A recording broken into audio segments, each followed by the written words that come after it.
मुदई के रण में उतारत पनिया तू फलवा करबे कलए माई तू हमार दादी हो और सुना अम्मा बताओ कि कहाँ विभीषण रहे। ए भैया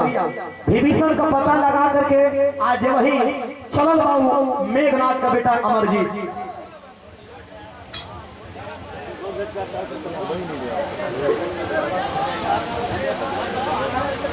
किसान बिल्डिंग मटेरियल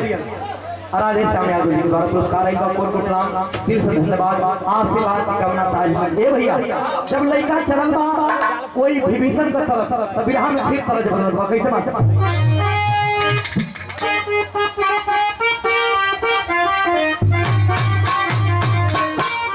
इहो तो बड़ा पुरान है कोनो पतो अपने सासू अम्मा के समझावत हो हां अरे का बौरा गइलू ना यैया का बौरा गइलू ना अरे हम ता खुद रहिले बौरहिया हम ता खुद रहिले बौरहिया अइया का बौरा गइलू ना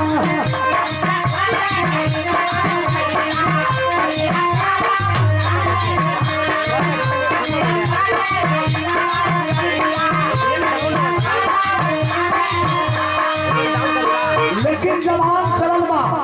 विभीषण के तरफ आज विभीषण के तरफ चलल बा तो कैसे चलल बा भैया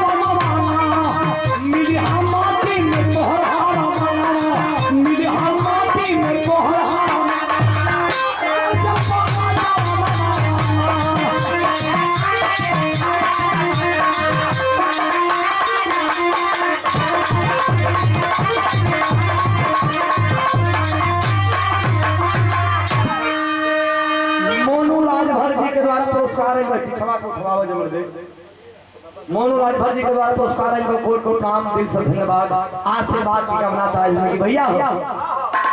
लंका का जो राजा बैठ करके बन करके बैठे थे विभीषण के पास जाके कलश की बहुत द्रोही देखा हमने लेकिन परिवार द्रोही तेरे जैसे निकम्मों को इस गद्दी पे बैठने का कोई अधिकार नहीं है। चढ़ाई कर दिया अमरजीत मेघनाथ का बेटा आज जब चढ़ाई कैलस तब विभीषण कैलन कहो मास्टर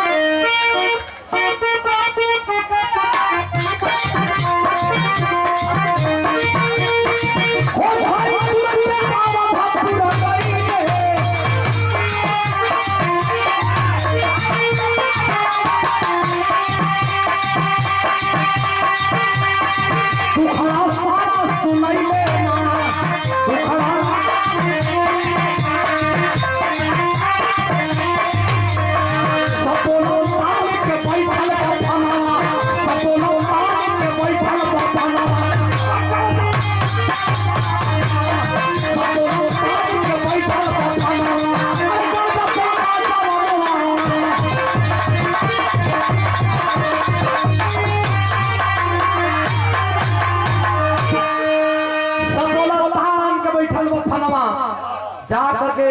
अवधपुरी में अयोध्या के राजा रामचंद्र से विभीषण कहने लगे कि महाराज लगता है कि जान बचेगा नहीं। कहना काहे सबके तो मारी दे नहीं आपको दिक्कत होता कहना दिक्कत ना दिक्कत यह है कि मेघनाथ का लड़का ननियौरे पलट रहा और मेघनाथ का बेटा ये पानी बलशाली बा इतनी बलशाली बा कि लगत बा कि पूरा जितना कुल मरल बा कुल कजान नहीं में हो अकेले तांडव कैले बा आए हर से मेघनाथ का बेटवा ललकारत बा काल ललकारे मास्टर तेरी कहा अरे पिरल से खाली भइले बेसरा पिरल से खाली भइले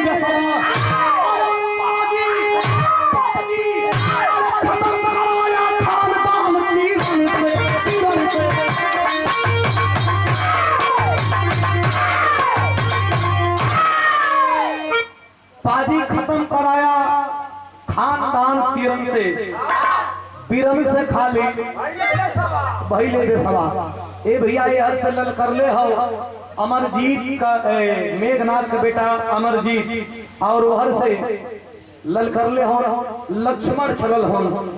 बदला ले खातिर बिरहा में आखिरी तरज बात कैसे बात कर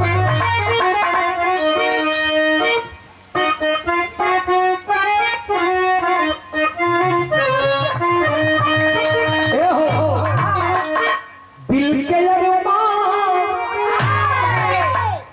दिल के अरमान आंसुओं में बहे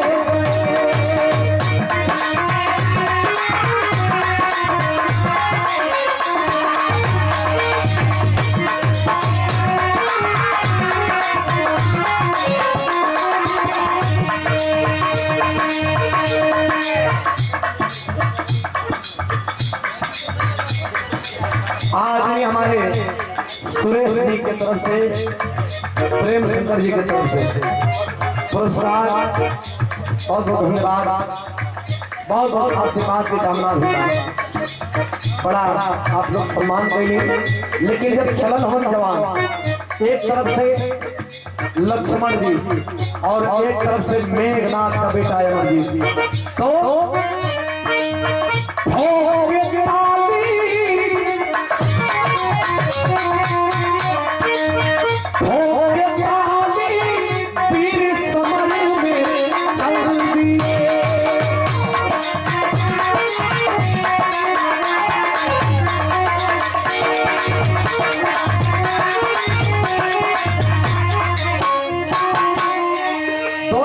जवान जब चले हैं, जब जवान चले हैं तो एक तरफ से लक्ष्मण जी और एक तरफ से के लड़का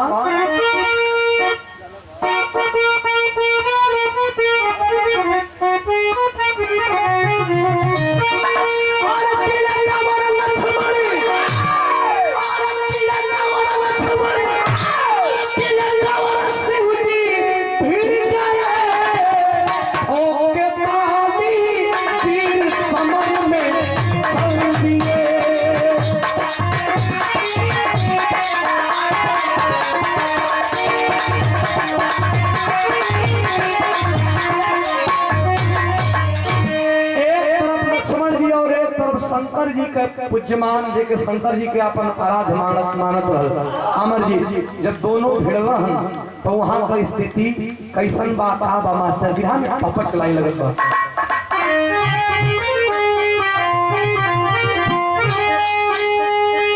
लड़की से बढ़ जा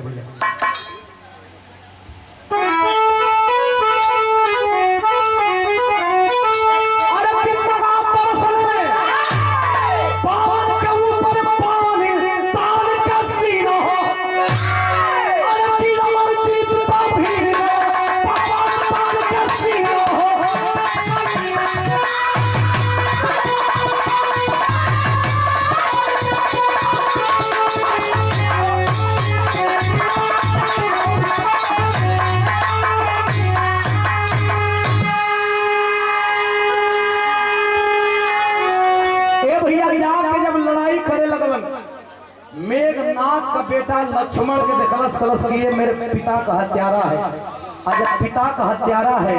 भैया हो तो क्रोध में पागल हो गया और इतना बाण चलाने लगा कि लगता था कि खत्म कर देगा लक्ष्मण को। विभीषण जी हंसने लगे और कहने लगे कि ऐसे मरने वाला कोई नारी जब तक आएगी नहीं तब तक ये मरेगा, क्योंकि नारी का निगाह पड़ते ही नारी को देखते ही अपना धनुष बाण रख देगा। अब नारी के आवे तो फिर विभीषण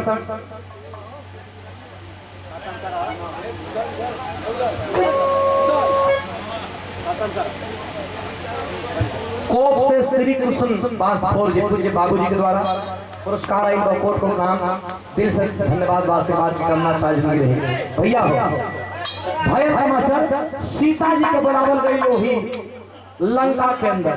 लंका के अंदर जब सीता जी के बुलावल गई तो भई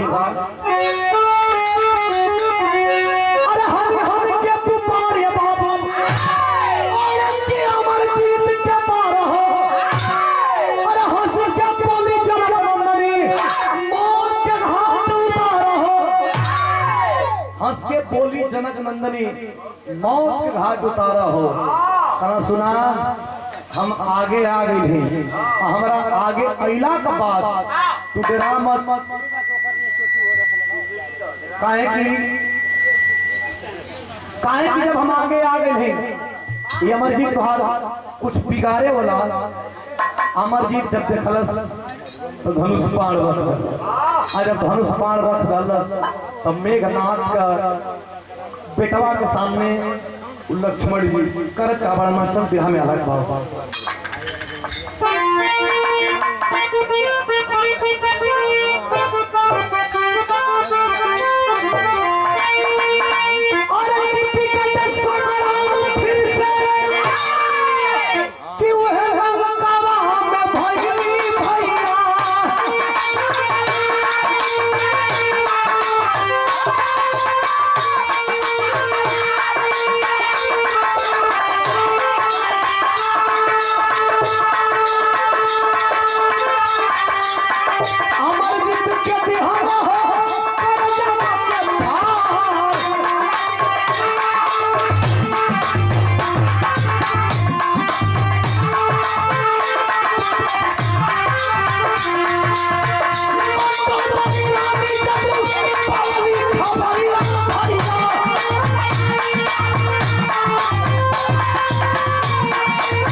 लक्ष्मण के आगे सीता जी को देखते ही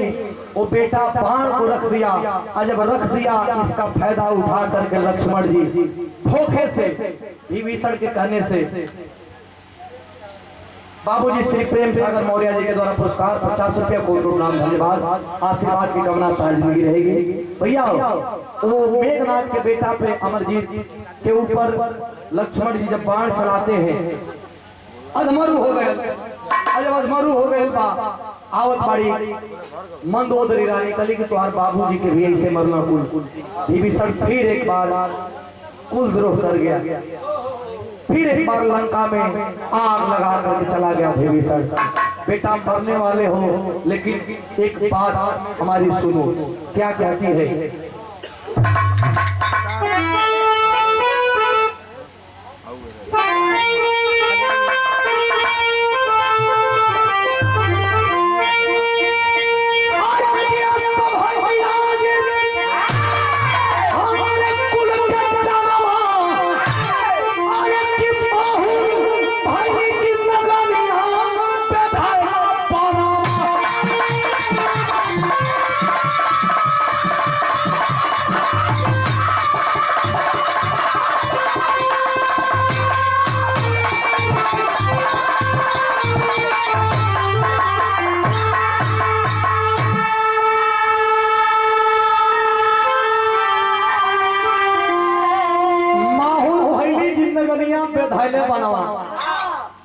कि अब तू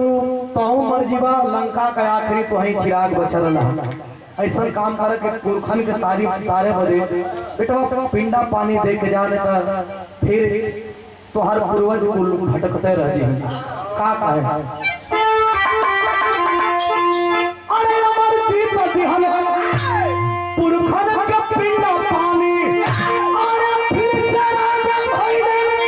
विभीषण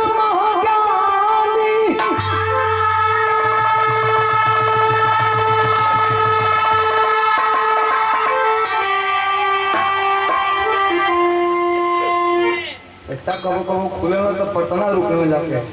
हाँ सजनाई लगी सुनारे में उतर जाए भैया मेघनाथ का बेटा अमरजीत अपने पुरखों को पिंडा पानी दे करके और अपना भी शरीर छोड़ दिया। हमारे कहे का मतलब कि हर समाज में ऐसा आदमी बाड़ा कि जैसे विभीषण लंका का नाश करवा दलस, वही तरह हर समाज में 5 गो ऐसा बाड़न के हम अपने समाजे के नाश कर दिल। का भैया हर समाज में ऐसा बाड़न कि तू ऊपर ताकत वाला तो एगो मिल के तोर गोड़े खींच ली। हर समाज में अगर ई ना अच्छा हम कहते नहीं कि कुकुर जाके गंगा जी नहा लेते कि नहीं भैया, लेकिन कुकुर अपन गांव से जो है यहाँ दूसरा कुकुर कह के हाँ चल उनके छेक फिर वो ये कहे जहाँ से वही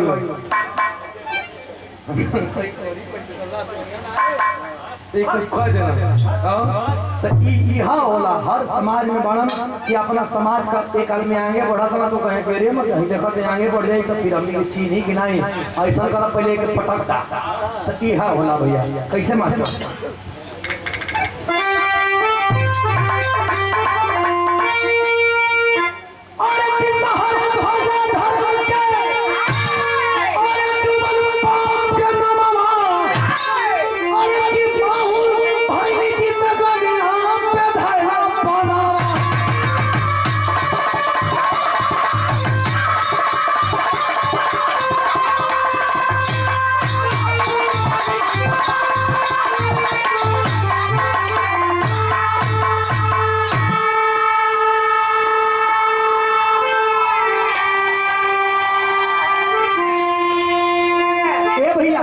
आखिरकार फिर एक बारी बेटवा के मार के और मरवा के पूरा खानदान के खत्म करा के विभीषण राजा बन गए। गुरु बिहारी गुरु